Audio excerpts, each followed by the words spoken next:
तो हाँ जी, देखो जी, आपका नाम सर्ब हरिंदर कौर है। आपकी कुंडली बनी है कन्या लग्न की। राशि आपकी है वृष। तो आपकी अगर कुंडली की बात करूं, देखो जी, कुछ ग्रह अच्छे हैं, कुछ ग्रह आपके खराब हैं, जो कि मैं पूरा विस्तार में आपको समझाऊंगा। और आपने मुझे 3 सवाल लिखे हैं। पहला सवाल कि आपकी हेल्थ क्यों खराब है। दूसरा सवाल संतान को लेकर जो दिक्कत आ रही है, बेटे को लेकर क्यों आ रही है। और पति का सुख क्यों नहीं मिल रहा। तो 3 आपके सवाल हैं। तो आपकी देखो जी, अगर कुंडली की बात करूं, जैसे मैंने भी बोला कि कुछ ग्रह अच्छे हैं, कुछ ग्रह खराब हैं। और जब हम कुंडली देखते हैं, इसमें कुछ योग बने होते हैं कि अच्छे योग बने हैं। कुछ कुंडली में दोष बने होते हैं कि कौन से दोष हैं। आपके एक दो बड़े बड़े दोष भी कुंडली बने हैं। जैसे एक तो आपकी कुंडली बना है काल सर्प दोष। एक यहाँ पे राहु शनि की वजह से बना है श्रापित दोष। ये श्रापित दोष होता है। तो ये अभी पूरा आपको मैं विस्तार में समझाऊंगा। सबसे पहले देखो जी, आपको मैं थोड़ी सी कुछ बेसिक जानकारी समझा देता हूँ। तो बेस की जानकारी ये है कि जो कुंडली होती है, इसमें होते हैं टोटल 12 घर। 12 घर मैं लिख देता हूँ। ये आपका पहला घर है, ये दूसरा घर, तीसरा घर, ये चौथा, पांचवा घर, छठा, सातवां, आठवां घर, नौवां, 10वां, 11वां और ये 12वां घर। अब ये जो 12 घर हैं, इन घरों से आपके जीवन के बारे में कुछ ना कुछ पता किया जाएगा। जैसे कि पहले घर से हम आपका शरीर देखेंगे, हेल्थ देखेंगे, स्वभाव रंग रूप देखेंगे, पर्सनैलिटी देखेंगे। दूसरा घर आपके धन जोड़ने का है, परिवार का, वाणी। तीसरा घर छोटे भाई बहन। चौथा घर आपकी माता, मकान, वाहन का। पांचवा घर आपके बच्चों का। छठा घर शत्रु, रोग, कर्जा। ये सातवां घर आपके पति का है। आठवें घर से आपकी उम्र। नौवें घर से आपका भाग्य देखेंगे। 10वां घर काम काज का है। 11वां घर है लाभ, बड़े भाई बहन। और 12वें घर से आपके खर्चे देखेंगे।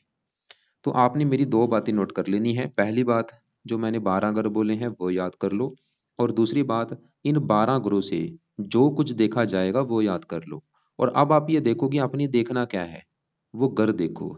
जैसे कि अगर आपका सवाल है आपके छोटे भाई बहनों को लेके, तो तीसरा ग्रह आपकी है छोटे भाई बहनों का घर। और तीसरे घर में एक नंबर लिखा है 8, जो कि है वृश्चिक राशि। मालक बना मंगल। तो आपके छोटे भाई बहनों के लिए हमें मंगल को देखना पड़ेगा। ऐसे ही अगर आपका सवाल आपके कामकाज को लेके है, तो 10वां घर कामकाज का है। 10वें घर में लिखा है 3, जो कि मिथुन राशि। मालक बना बुध। तो आपके कामकाज के लिए हमें बुध को देखना पड़ेगा। तो मेरा कहने का मतलब ये है कि जो कुछ देखना है वो घर देखना है। और घर का जो मालक बना है वो मालक हमने देखना है। अब आपको देखो जी, मोटा मोटा बेसिक जानकारी समझ आ चुकी है। अब बात करते हैं भविष्यवाणी की। भविष्यवाणी में देखो जी क्या होता है।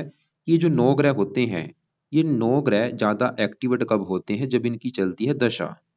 उस समय इनका जो असर है कई गुना बढ़ जाता है। तो अभी जो आपके ऊपर दशा चली हुई है, दशा होती है मेन 2 प्रकार की। एक महादशा, एक अंतरदशा। महादशा बड़ी होती है, जो कि चली हुई है शनि ग्रह की। ये 13 से चली हुई है और ये 32 में खत्म होगी। काफी लंबी दशा है। इसका मतलब ये है कि आपके जीवन के ऊपर जो सबसे बड़ा असर है वो है शनि ग्रह का। कितना असर है? 80%। और बाकी बचा आपके ऊपर 20% असर सूर्य का है, जिसकी चली हुई है अंतरदशा। ये छठा महीना 23 से चली है और पांचवा महीना 24 में खत्म होगी। तो मैंने अभी आपको क्या समझाया है कि ये जो 9 ग्रह हैं, असर आपके ऊपर देखो जी सभी 9 ग्रहों का है। लेकिन सबसे ज्यादा जो असर है वो है शनि ग्रह का, क्योंकि उसकी चल रही है बड़ी महादशा। और बाकी थोड़ा सा जो असर है आपके ऊपर इसका सूर्य का भी है, लेकिन बड़ा असर कई गुना शनि का है। लेकिन शनि की बात अभी करते हैं, लेकिन उससे पहले देखो जी, मैंने आपको भी क्या बोला था कि कुंडली जब हम देखते हैं, सबसे पहले कुंडली जब हमारे सामने होती है, उसमें क्या देखा जाता है कि कौन से ग्रह खराब हैं, कौन से ग्रह अच्छे हैं, उनकी लिस्ट बनाई जाती है।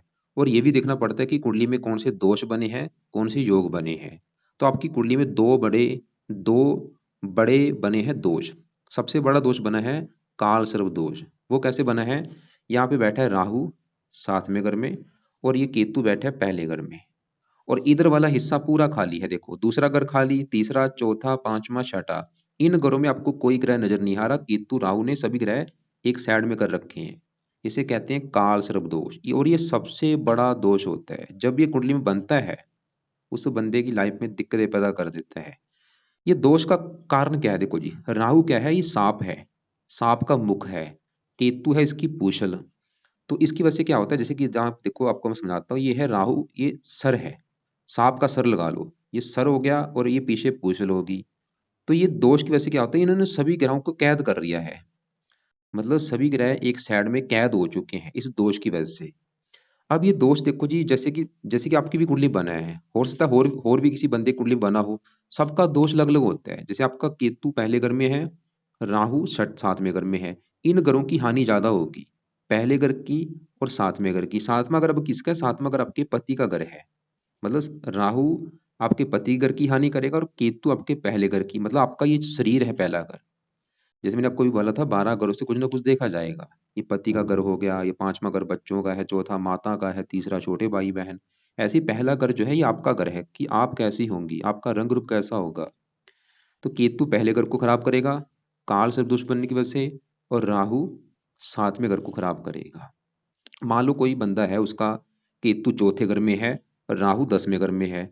अब उसका जो काल सर्प दोष बना होगा वो चौथे और 10वें घर को खराब करेगा। चौथा घर माता का है, 10वां घर पिता काम काज का। मतलब उसके माता मकान वाहन में और पिता काम काज में दिक्कतें। ऐसे किसी का मान लो काल सर्प दोष बना है 5वें घर से 11वें घर में, तो 5वें 11वें घर की हानि होगी। मैं आपको समझा ही रहा हूँ कि आपका जो सवाल था एक, कि आपकी जो मैरिज लाइफ में दिक्कतें आ रही हैं, सबसे बड़ा कारण ये जो काल से दोष बना है आपका राहु, क्योंकि राहु ये राहु कारण है जो कि आपके पति के घर में बैठा है 7वें घर में, और केतु लग्न में बैठा है। आपको मैं यहाँ पे विद प्रूफ के साथ दिखा देता हूँ जो शास्त्रों में लिख रखा है। क्यों दिखा देता हूँ? ताकि आपको पूरा यकीन हो जाए कि मैं अपनी तरफ से बातें नहीं बना रहा। तो यहाँ पे मैं सबसे पहले यहाँ पे इनके नाम होते हैं कि कौन सा काल सर्प दोष बना है। यहाँ पे देखो आप, आपकी कुंडली में ये बना है तशक काल सर्पदोष। यहाँ पे देखो ये पढ़ो आप, तशक नामक काल सर्पदोष जब योग बनेगा यदि राहु 7वें घर में, 7वें भाव में हो, केतु लगन में, सब ग्रह राहु और केतु के मध्यम हो। इस योग में मुख्य रूप से 7वां भाव और लगन प्रभावित होते हैं। साथ ही दृष्टियां भी पड़ती हैं, 3 5 9 11 ये भाव पर बुरा प्रभाव पड़ता है। इस योग से दुष्ट इसके मतलब बुरे क्या असर है? देखो, जातक का दाम्पत्य सुख मतलब न्यूनम बाधा युक्त होता है। जातक का विवाह प्राय जाति या आयु में अंतर वाले जीवन साथी होता है। विवाह में 2 की संभावना बनती है। ये पढ़ो आप। तो कहने का मतलब एक आपको मैं और बुक्स की मदद लेता हूँ। दिखाने का बस आपको मतलब ये है कि आपको पूरा यकीन हो जाए कि आपकी जो लाइफ की दिक्कतें हैं, आपका पति जिम्मेदार नहीं है, आपका बेटा जिम्मेदार नहीं, वो आपके जो कर्म थे, जो आपने पिछले जन्म के कर्म किए हैं, वो कर्मों का फल मिलता है इस जन्म में। तो यहाँ पे देखो दूसरी बुक की मदद ले लेता हूँ मैं, ये तशक नामक, पढ़ लो। यहाँ पे क्या लिखा रखा है? राहु के बीच फंसे ग्रहों के जीवन तनावपूर्ण रहता है, जीवन साथी जो प्रेम, या बाद में पढ़ लेना। तो राहु का थोड़ा सा मैं विस्तार से समझाता हूँ। राहु आपका बैठा है, तो हाँ जी, मैं बात कर रहा था राहु की। मैं थोड़ा सा आपको विस्तार से समझाता हूँ।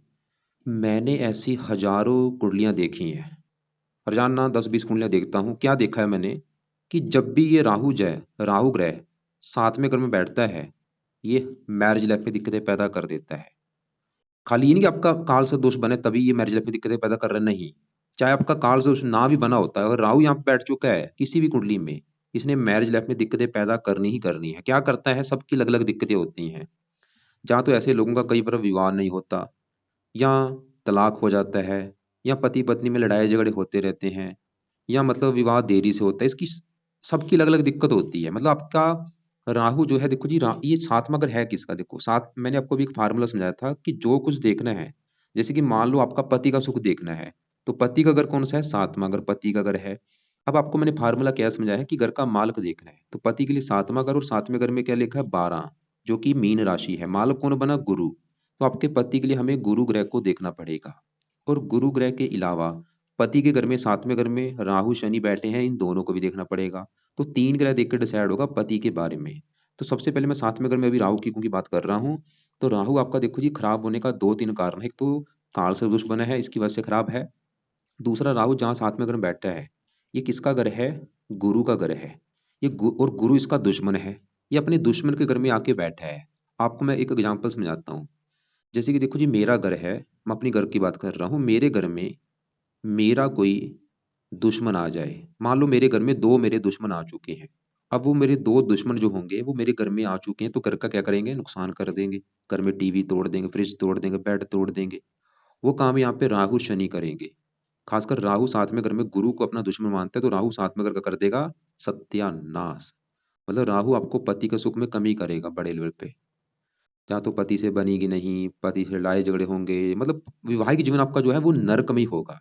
और ऊपर से काल सर्प दोष बन चुका है, इसकी वजह से राहु का बुरा फल 50 गुना बढ़ चुका है। और ये बुरा फल अभी तो बढ़ेगा जब इसकी चलेगी दशा। कब चलेगी दशा आपको मैं दिखा देता हूँ, उस समय दिक्कत आपकी कई गुना बढ़ जाएंगी। और ये दशा आपकी ये आएगी, देखो जनवरी 27 को चलेगी और 12वां महीना 29 में दशा खत्म होगी। ये जो समा आपका होगा बुरा समा होगा बहुत ज्यादा। किस मामले में? खासकर पति के मामले में जनवरी 27 में, इसमें तो आपका तलाक तक नौबत आ सकती है। तो राहु की देखो जी दृष्टियां भी हैं, 5वीं यहाँ पे शत्रु राशि लगन को देख रहा है, 9वीं यहाँ पे नीच राशि। और एक और बात, राहु देखो जी एक तो वैसे ही खराब है ऊपर से क्योंकि काल सदृश बना है। ये दूसरा खराब होने का कारण क्या है? ये शनि के साथ बैठे, इसे कहते हैं श्रापित दोष। यहाँ पे श्रापित दोष बना हुआ है आपकी कुंडली में। और यहाँ पे शनि की अगर मैं बात करूं, शनि आपकी कुंडली में इस घर का मालक है, 5वें घर का। और आपके ऊपर क्योंकि मैंने जैसे बोला था बड़ा असर जो है शनि का है। शनि आपका है 5वें घर का मालक और छठे घर का। 5वां घर है आपके बच्चों का घर, कि आपके बच्चे कैसे होंगे। 5वां घर आपकी पढ़ाई का भी, आप कितनी पढ़ी लिखी होंगी। 5वां घर आपकी बुद्धि का भी है, कि आप कितनी बुद्धिमान होंगी। तो फार्मूला क्या है? क्या फार्मूला समझाया था? घर का मालक देखना है। तो 5वें घर की जो चीजें हैं, बच्चा, पढ़ाई, बुद्धि, तो 5वें घर में 10 लिखा है, 10 मकर राशि, मालक शनि। तो 5वें घर के मालक शनि को देखना पड़ेगा कि शनि आपका कैसा है। तो शनि देखो जी एक तो आपका बैठा है 7वें घर में, गुरु के घर में। और गुरु क्योंकि शनि का भी शत्रु है। और शनि देखो जी, शनि इतना खराब नहीं था, लेकिन इसको खराब जो कर दिया है किसने किया है? इस राहु ने कर दिया है। राहु शनि के साथ जो बैठा है, ये श्रापित दोष जो बना है, ये युति बनी होती है। राहु देखो 24 डिग्री का है, ये 5 डिग्री, 25, मतलब इन्होंने जो फासला है वो 1 डिग्री का फासला है। बिल्कुल क्लोज बैठे हैं। अगर फासला ज्यादा होता, राहु यहाँ पे मान लो 0 डिग्री का होता, राहु 25, फासला ज्यादा होना था।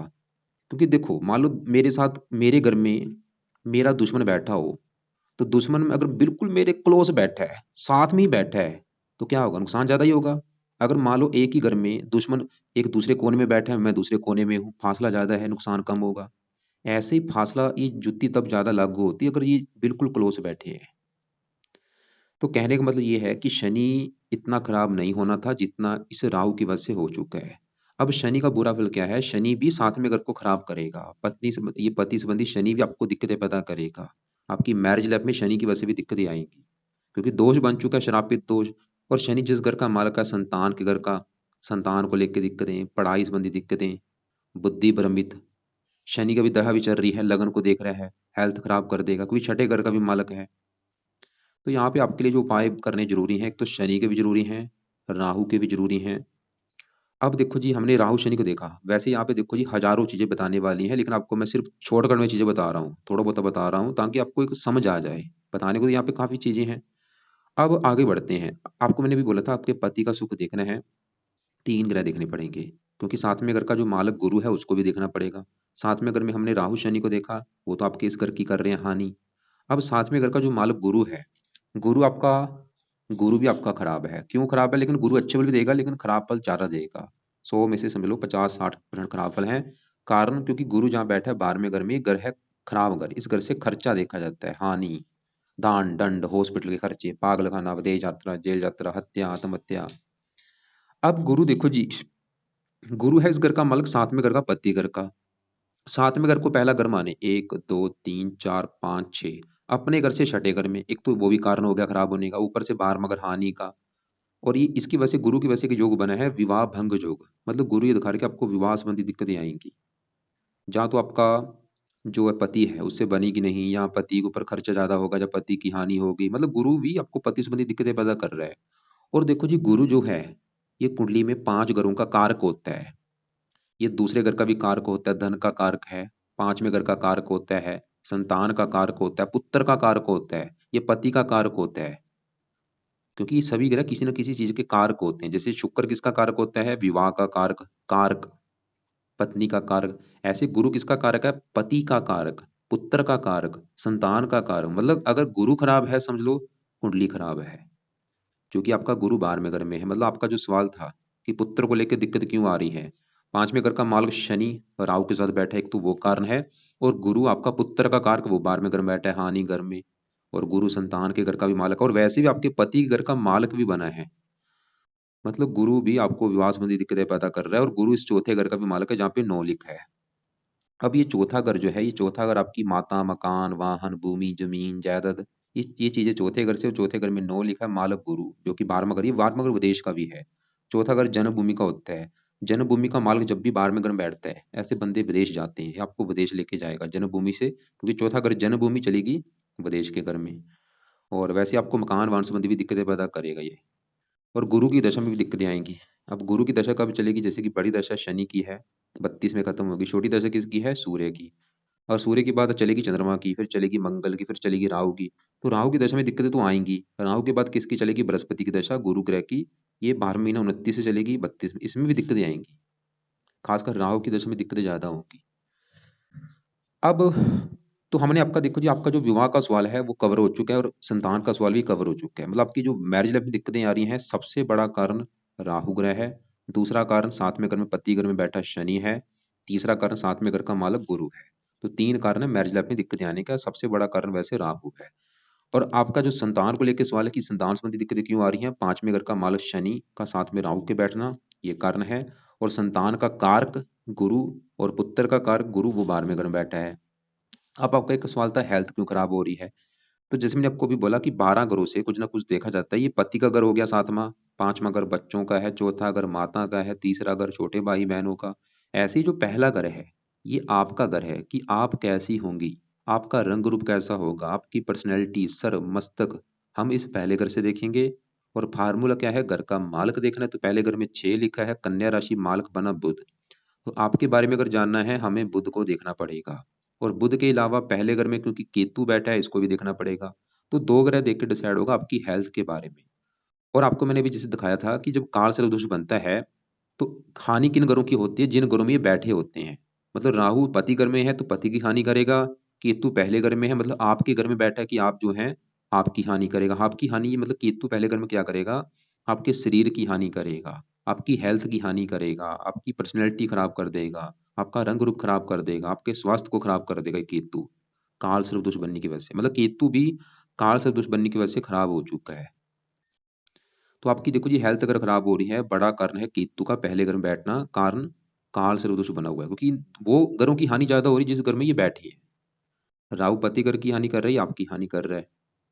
आपको अजीब सा डर लगना, भय लगना, ये ना हो जाए, वो ना हो जाए, हेल्थ खराब, पर्सनैलिटी खराब, मानसिक चिंता। और इसकी भी दशा में हेल्थ ज्यादा खराब होगी जब इसकी कभी दशा चलेगी।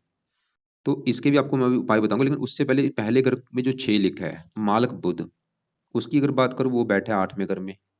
8वें घर से हम आयु, मृत्यु, मृत्यु, कष्ट, लंबी बीमारी, दुर्घटना, गुप्त रोग, गुप्त विद्या, ससुराल की स्थिति, गरीबी, रुकावटें, ये घर अच्छा घर नहीं है, कुछ अच्छी चीजें हैं।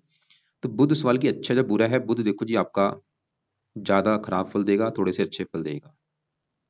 और बुध अस्त भी बैठा है, मतलब आपका पहला घर शरीर है, शरीर उठ के चला गया बीमारी के घर में। ये बीमारी का घर है। इस बुध भी आपको ये दिखा रहा है कि आपकी हेल्थ खराब करेगा। हेल्थ को लेकर दिक्कतें, कौन सी हेल्थ को लेकर दिक्कतें, कन्या राशि के रोग आपको हो सकते हैं। आंतड़ों का, आंतड़े जो होती हैं, आंतड़ों का रोग हो गया, या बुध का जो रोग है, चर्म रोग, ऐसा कोई रोग आपको हो सकता है। और बुध ये विदेश का भी घर है, शरीर, ये भी दिखा रहा है कि आपको घर से दूर लेके जाएगा। ये लग्नेश भी है, लगन दोष भी बना, लाइफ में स्ट्रगल भी कराएगा। तो हेल्थ संबंधी दिक्कतें आने का केतु और बुध 2 कारण है, वैसे बड़ा कारण केतु है। और अब देखो जी, आगे बढ़ते हैं, आपके दूसरे ग्रहों को भी हम कवर कर लेते हैं, जैसे कि यहाँ पे चंद्रमा, मंगल, सूर्य, शुक्र की बात कर लेते हैं। तो पहले इसी घर में देखो जी, 8वें घर में शुक्र बैठा है। सवाल है कि शुक्र कैसा है। अब देखो जी, शुक्र आपका बैठा तो 8वें घर में है, लेकिन अगर इसको मैं चलित कुंडली में देखूं, जो चलित कुंडली होती है, उसमें इसका जो बड़ा हिस्सा है, 80% हिस्सा, वो है 7वें घर के ऊपर, जो कि अच्छी बात है। अगर ये 8वें घर के फल देता, फिर तो इसने बुरे फल देने थे। लेकिन ये चलित में इस घर के ऊपर जा चुका है, 7वें घर के ऊपर। इसकी वजह से शुक्र आपको फिर भी अच्छे फल देगा। क्या अच्छे फल देगा, जिन घरों का मालक है शुक्र, आपके इस दूसरे घर का और 9वें घर का मालक है। 9वें घर से देखा जाता है भाग्य, दूसरे घर से देखा जाता है धन जोड़ना, परिवार, वाणी। दूसरे घर में 7 लिखा है, 7 है तुला राशि, मालक शुक्र, जो कि जा रहा है पति घर के ऊपर, मतलब धन चलागा पति घर के ऊपर। शुक्र फिर भी ये दिखा रहा है कि पति से धन मिलेगा। भाग्य, पति घर में बैठा है, पति के द्वारा भाग्योदय होगा, या पति के आने के बाद भाग्योदय होगा। लेकिन क्योंकि फिर इसी घर में देखो जी, राहु शनि अगर ना होते, फिर तो शुक्र का अच्छा फल आपको बहुत ज्यादा मिलना था। लेकिन शुक्र के अच्छे बल में कमी आ रही है इस घर में राहु शनि की बैठने की वजह से। फिर भी शुक्र की दशा जो है वो आपकी अच्छी जाएगी, चाहे छोटी दशा चाहे बड़ी दशा। मतलब शुक्र को आप अच्छा समझो, इसको बुरा मत समझो, क्योंकि वो 7वें घर के ऊपर जा रहा है चलित कुंडली में। अब इसी घर में 8वें घर में सूर्य बैठा उच्च का। वैसे तो घर अच्छा नहीं, लेकिन सूर्य उच्च का बैठा है। और ये 12वें घर में का मालक है। 12वें घर में जो 5 लिखा है, सिंह राशि मालक सूर्य है। त्रिकवा को स्वामी त्रिकवा में बैठा है। ये सर्ल नामक का विपरीत राजु को लेके बैठा है। कई प्रकार के अच्छे फल देगा, उम्र के लिए बहुत अच्छा है, और भी अच्छे फल देगा। अब आपके 9वें घर में यहाँ पे चंद्रमा मंगल की मैं बात करूं, तो 9वें घर में जो चंद्रमा है ये भी आपका बहुत अच्छा है, क्योंकि ये उच्च का बैठा है। 9वें घर में यहाँ पे 2 लिखा है, वृष राशि में उच्च का बैठा है। और मालक है 11वें घर का। 11वां घर है लाभ, इच्छा पूर्ति, आमदन, बड़े भाई बहन। और 11वें घर से 11वें घर में बैठा है उच्च का। ये अच्छा है, भाग्य के लिए अच्छा है, आमदनी, लाभ, खासकर इसकी भी दशा जो होगी अच्छी होगी। अभी इसी घर में मंगल बैठा है, और ये भी आपका मुझे अच्छा नहीं लगा, क्योंकि मंगल बैठा है तो 9वें घर में है, लेकिन मंगल भी चलित कुंडली में जाएगा 8वें घर के ऊपर। तो ये भी थोड़ा सा आपको, क्योंकि ये मार्किश भी है। बाकी आपके दूसरे ग्रहों को मैं जरा कवर नहीं कर रहा, क्योंकि मेन आपका जो सवाल है वो मैं कवर कर दिया है। तो एक बार आपको सबसे, क्योंकि मेन देखो जी आपके लिए जरूरी है उपाय, वो भी आपको मैं विस्तार में समझाता हूँ कि उपाय क्या क्या है। तो आप ये समझ लो कि आपकी कुंडली में जो आपकी लाइफ में सबसे बड़ी दिक्कत आने का कारण है, एक तो एक कालसर्प दोष, श्रापित दोष, और ये राहु शनि जो बैठे हैं पति घर में। और राहु का शनि को पीड़ित करना, संतान के घर के मालक को। और ऊपर से आपकी शनि की चल रही है बड़ी महादशा। तो शनि अगर राहु के साथ ना होता फिर इसने कई प्रकार के अच्छे फल देने थे, लेकिन ये राहु से पीड़ित हो चुका है। तो उपाय में से सबसे जो आपके लिए जरूरी उपाय है, एक तो है शनि के हो गए, क्योंकि शनि का जो बड़ा असर आपके जीवन के ऊपर है। तो शनि के लिए देखो जी, एक तो आपने रात के समय शनि चालीसा का पाठ पढ़ना है। चाहे इस पाठ को पढ़ लिया करो, चाहे इसकी ओडल गा के सुन लिया करो। दूसरा उपाय, शनि कवच का पाठ पढ़ा करो। तीसरा उपाय, अगर वहां पे जहाँ पे आप रहती हैं वहां पे शनि मंदिर है, माथा टेकने जाया करो। और इसका एक और उपाय है, आप शनिवार का व्रत रखो। इसका व्रत रखा करो शनिवार का। ये बेस्ट उपाय है। व्रत में क्या करना होता है, दिन में आपने सिर्फ फल फ्रूट खाना है, रात को एक टाइम भोजन करना है। और रात को जो भोजन आप करेंगे उसमें नमक का सेवन नहीं करना। तो खास कर 3 उपाय तो आप जरूर करो। शनि चालीसा पढ़ो, शनि कवच दोनों पाठ चाहे तो पढ़ लिया करो, चाहे इनकी ओडे लगा के सुना करो। और व्रत मैं आपको फोर्स नहीं करूंगा व्रत के लिए, अगर आप आपका मन नहीं करता, जहाँ कभी नहीं रखा चाहे रहने देना, रख लोगी अच्छी बात है, वैसे बेस्ट उपाय है ये व्रत रखना। व्रत रखो शनि का, शनिवार को। कथा भी आप इसकी सुन सकती हैं, जो कथा होती है इसकी शनिवार की, क्या कथा है वो सुनो शनिवार को। अब देखो जी, क्योंकि आपका जो सबसे बड़ा दोष बनाने का काम कर रहा है वो राहु है, इसका सही होना जरूरी है, क्योंकि ये जो काल से दोष बनता है इसकी वजह से वैसे भी लाइफ में काफी दिक्कतें आती हैं, परेशानियां, रुकावटें, स्ट्रगल, चिंता, भाग दौड़, बंदा आगे नहीं बढ़ पाता। तो राहु के लिए क्या करना है, इसके जो 24 डिग्री, इसको ये पावर होती है, पावर इसकी हमने जीरो करनी है, इसको शांत करना है। ऐसे कि केतु की भी पावर जीरो करनी है। तो पहले राहु के अब उपाय करें। राहु की बात करूं तो पहला जो राहु का उपाय है, राहु के उपाय बहुत जरूरी है आपके लिए। पहला राहु का उपाय, राहु कवच का पाठ रात को पढ़ना है, या इसकी ओडे लगा के सुना करो। कम से कम देखो जी, ये पाठ है 2 मिनट का पाठ। आपने मान लो इसको पाठ को एक बार पढ़ लिया, तो कोशिश करो दोबारा फिर पढ़ने की, दोबारा इसी को फिर पढ़ो, रिपीट करो उसी समय। मतलब 2 2 3 3 4 4 पाठ ये पढ़ा करो। ऐसे इसका स्रोत का पाठ भी है, राहु स्रोत का पाठ। तो ये 2 पाठ है, राहु कवच और राहु स्रोत। ये दोनों पाठ अगर आपने पढ़ने शुरू कर दिए, लाइफ में चेंज आ जाएगा आपकी में। तो दोनों पाठ रात को पढ़ लिया करो ज्यादा से ज्यादा, यानी कि ओडे लगा के सुना करो ज्यादा से ज्यादा। तीसरा उपाय, राहु का दान करना है। दान इसकी पावर को जीरो कर देगा, कम कर देगा। क्या दान है, राहु के दान की वीडियो अलग से आपको मैं भेज दूंगा। चौथा उपाय, राहु को सही करने के लिए आप शिव जी की पूजा उपासना भी कर सकती हैं। शिव जी के मंदिर जाओ, शिव चालीसा पढ़ सकती हैं। अब क्योंकि केतु आपके शरीर की हानि कर रहा है, तो केतु के लिए आप एक पाठ लिखो, वो है केतु कवच का पाठ। ये चाहे आप एक ही पढ़ लो, एक बार पढ़ लिया करो, क्योंकि ज्यादा फिर पाठ हो जाएगा, आपको दिक्कत ना आए। केतु कवच का चाहे एक बार पढ़ लो, इसका भी वैसे स्रोत का पाठ होता है, वो रहने तो खाली केतु कवच का पाठ पढ़ो। अब ये है रात के आपके पाठ, शनि चालीसा, शनि कवच, राहु कवच, राहु स्रोत। तो शनि चालीसा, शनि कवच, ये तो चाहे आप एक एक बार पढ़ लो कोई बात नहीं, लेकिन राहु कवच, राहु स्रोत, इनको रिपीट किया करो, ज्यादा ज्यादा पढ़ा करो, चाहे सुना करो। और केतु कवच का भी एक बार पाठ आप पढ़ लो, ज्यादा मत पढ़ो। अब सुबह के टाइम में आपके जो उपाय हैं, वो है पहले नंबर पे गुरु ग्रह के, क्योंकि गुरु आपके पति घर का मालक भी है। पति का कारक भी है, पुत्र का भी कारक है, संतान का भी कारक। गुरु अगर अच्छा हो गया, ये दिक्कतें आपकी दूर हो जाएंगी। पति के लिए अच्छा होगा, संतान के लिए अच्छा होगा, पुत्र के लिए अच्छा होगा, कई फायदे होंगे। तो सुबह के टाइम आपने जो करना है वो है गुरु कवच का पाठ और गुरु स्रोत का पाठ। ये दोनों पाठ पढ़ो, चाहे इनकी ऑडियो लगा के सुना करो। तो ये दोनों पाठ आप सुबह के टाइम इनको भी आप ज़्यादा ज़्यादा पढ़ सकती हैं, चाहे ज़्यादा से ज़्यादा सुना करो। और तीसरे नंबर पे इस बुध कवच का पाठ आपने पढ़ना है, क्योंकि बुध आपके शरीर का मालक है जो आपकी हेल्थ खराब कर रहा है, ये भी एक कारण है। तो सुबह के टाइम आपके ये 3 पाठ हैं और बाकी जो रात के समय है वो ज़्यादा है। बाकी चंद्रमा के उपाय नहीं करने, मंगल के रहने दो, सूर्य के रहने दो, शुक्र के रहने दो, बुध के पाठ आपको मैंने बता दिए हैं। अब आपको थोड़ा-सा मैं बुक्स में जो लिखे हुए हैं वो आपको बता भी देता हूँ। जैसे आपका केतु लग्न में बैठा है, क्योंकि देखो यहाँ पे देखो कन्या लग्न में यहाँ पे पढ़ो आप, शरीर सुंदरता में कमी, मुख पर तिल, सभी चीज़ें लागू वैसे नहीं होती। पति से वैर में वैसे कमी। तो यहाँ पे अगर मैं आपको बुक्स की मदद लूँ, काफ़ी चीज़ें यहाँ पे लिख रखी हैं, लेकिन ज़रूरी नहीं कि सभी चीज़ें लागू हों। और बस का कहने का मेरा मतलब आपको ये है कि एक बात तो ये नोट कर लो कि जो कुंडली बनी होती है, पिछले जो आपके कर्म थे, वो कर्मों का फल देना पड़ता है इस जन्म में। जो आपने पिछले हो सकता है आप पिछले जन्म में आपने किसी लेडीज़ का दुःख दिखाया हो, वो कर्मों का फल देना पड़ता है। तो किसी को दोष मत दो कि वो आपका पति ज़िम्मेदार है, वो आप समझ लो आपके कर्मों का आपको फल मिल रहा है। आपकी कुंडली में, क्योंकि आपको मैंने अभी देखो दिखा दिया है विद प्रूफ आपको मैंने जो शास्त्रों में लिख रखा है कि राहु अगर यहाँ पे बैठा है, तशक काल सदृश बनेगा, तो विवाह संबंधी दिक्कतें आती है, दिखाया आपको विद प्रूफ।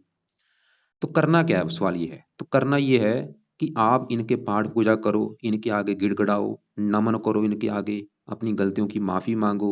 इसके अलावा अगर आप सिख धर्म से हैं, तो आपका जो सिख धर्म के पाठ है वो भी प्रॉपर पढ़ो, अपने पाठ पूरे प्रॉपर पढ़ो। धर्म को मतलब आपको आपको धार्मिक बनना पड़ेगा अगर लाइफ की दिक्कतें दूर करनी है। इससे फायदा ये होगा कि आपकी ये दिक्कतें, हो सकता है 2 महीने, 3 महीने, 6 महीने लग जाए, साल लग जाए, मैं लिख के दे रहा हूँ, आपकी सभी दिक्कतें दूर हो जाएंगी, हेल्थ अच्छी हो जाएगी, पति संबंधी दिक्कतें दूर हो जाएंगी, आपका माइंड चेंज हो जाएगा। क्योंकि मुझे लग रहा है आपकी भी गलती होगी, जो आपकी पति संबंधी दिक्कतें हैं, चाहे संतान संबंधी दिक्कतें हैं, कहीं ना कहीं कारण आप भी हैं। कारण क्यों? क्योंकि केतु आपकी बुद्धि को भ्रष्ट करेगा, ये लग्न में बैठा है। क्योंकि ये मति भ्रम का कारक है, वहम का कारक है, वहम डालता है। तो इसकी पाठ पूजा की वजह से आपका भी मतलब दिमाग काम करेगा, समझ आएगी आपको कि क्या अच्छा है, क्या बुरा है, जो आप डिसीजन ले रही हैं वो सही है या गलत है। तो ये पाठ आप करो, बाकी आपके सिख धर्म के पाठ करो। दान आपको देखो जी, दान मैंने राहु का बोला है, ज़्यादा से ज़्यादा दान करो, जितना कर सकते हो उतना करो। शनि का भी दान आप कर सकती हैं, शनि मंदिर वहाँ पे है, नहीं तो शनि का दान वैसे कर दो। तो दान आप लिख लो किस किस के करना है। एक तो राहु ग्रह के दान आपको मैं वीडियो अलग से भेजूंगा। राहु ग्रह का दान देखना क्या है, केतु का दान देखना क्या है, और शनि का दान, 3 ग्रहों के आपने करने हैं दान। और बाकी जैसे मैंने आपको बोला है कि आपका जो अभी समा आगे आने वाला है, ये समा आपका और ज़्यादा खराब होगा, राहु की दशा वाला। इस समय तो दिक्कतें कई गुना बढ़ेंगी, लेकिन अगर आप सही ढंग से उपाय करती हैं, पाठ पूजा करती हैं, फिर आपको राहु कष्ट नहीं देगा, ये दोष आपका खत्म हो जाएगा। जो काल सर्प दोष बना है, जो श्रापित दोष बना है। रत्न की बात करूँ, रत्न आपने कोई दार नहीं करना है, सिर्फ करना है पाठ पूजा करना है। तो यहाँ पे देखो जी, 30 मिनट में आपको मैंने बस थोड़ा बहुत समझाया है, बताने को यहाँ पे और भी काफ़ी चीज़ें हैं, हज़ारों चीज़ें हैं। लेकिन आपका जो हल है वो मैंने निकाल दिया कि आपकी दिक्कत क्यों है, वो आपको मैंने विद प्रूफ के साथ भी दिखा दिया है। फिर भी आप ऐसा करना, आपके जो सवाल है अपने पास लिख के आप रख लेना, जो कुछ पूछना हो या कोई समझ ना लगी हो, तो अपने सवाल लिख के अपने पास रखना। आप मुझे दोपहर 1-2 के बीच में या शाम 6-7 के बीच में कॉल करके पूछ लेना। लेकिन पहले सवाल लिख के रख लेना। और इसके अलावा आपको मैं 10-11 वीडियो और भेजूँगा, उनको भी आप एक बार देख लेना। तो दान आपको राहु का बोला है, खासकर राहु का दान ज़रूर करो।